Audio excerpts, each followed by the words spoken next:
और आज मैं आपसे बात करना चाहता हूं एक ऐसे व्यक्ति के बारे में जिसके जीवन में निराशा ही निराशा थी। वो चारों तरफ से मानो निराशाओं से घिरा हुआ था।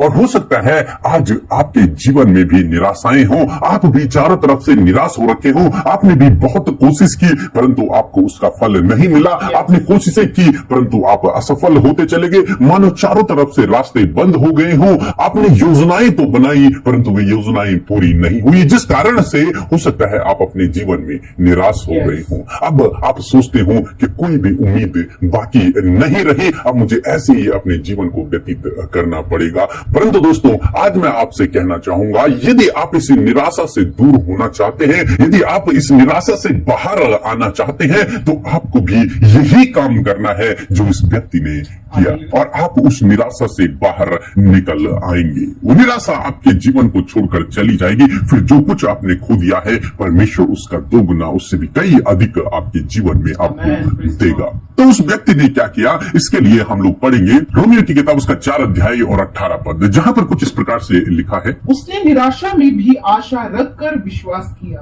आमीन। दोस्तों, यहाँ पर परमेश्वर का वचन कहता है कि उसने निराशा के समय में भी आशा रखकर विश्वास किया। तो पहला काम वो उसने ये किया कि उसने निराशा के समय में, जब समय विपरीत है, जब परिस्थितियां विपरीत हैं, चारों तरफ से मुसीबतें हैं और समस्याएं हैं, ऐसे समय में उसने परमेश्वर के ऊपर आशा रखी। ऐसे समय में उसने परमेश्वर पर भरोसा रखा। ऐसे समय में उसने परमेश्वर पर विश्वास रखा। तो यही आपको भी करना है कि आपको परमेश्वर पर विश्वास रखना है विपरीत समय में। इस निराशा के समय में जब आपको लग रहा है कोई ईश्वर तो है ही नहीं, कोई मेरी मदद करने वाला नहीं है, कोई परमेश्वर मेरी प्रार्थना को नहीं सुन रहा, तो ऐसे समय में जब आपके मन में ऐसे विचार उठ रहे हो, ऐसे समय में भी आपको परमेश्वर पर विश्वास रखना है। जब आपकी प्रार्थना का उत्तर भी नहीं आ रहा है, ऐसे समय में आपको विश्वास रखना है। ऐसे समय में आपको आशा रखनी है। जब आपको लग रहा है कि आशा की कोई उम्मीद नहीं रही, परंतु फिर भी आपको परमेश्वर के ऊपर आशा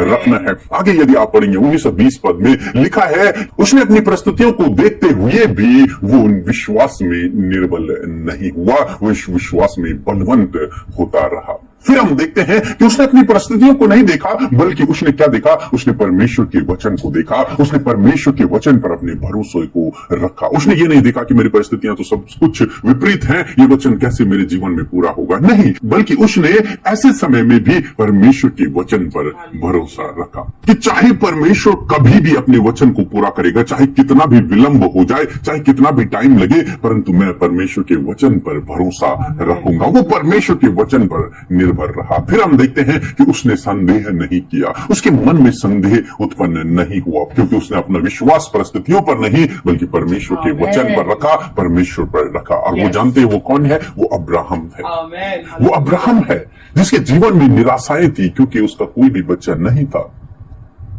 और ऐसे समय में उसने सब कुछ ये जानते हुए कि मैं भी बूढ़ा हूं, मेरी पत्नी भी बूढ़ी है, ऐसे समय में भी उसने परमेश्वर के वचन पर भरोसा रखा और उसके मन में संदेह उत्पन्न नहीं हुआ और वो परमेश्वर के वचन पर निर्भर रहा। तो यही है दोस्तों, आज मैं आपसे भी कहना चाहूंगा कि आपको भी इसी प्रकार से अपने जीवन को व्यतीत करना है। जब आप निराशाओं से होकर गुजर रहे हैं, ऐसे समय में आपको परमेश्वर के वचन पर निर्भर रहना है। अब्राहम की तरह संदेह नहीं करना है, परमेश्वर के वचन पर निर्भर रहना है। विश्वास में निर्बल नहीं होना है, ये विश्वास में आपको बने रहना है और निराशा के समय में आशा रखकर विश्वास करना है। सो प्रभु आपको इस वचन के द्वारा बहुतायत से आशीष दे। आमीन।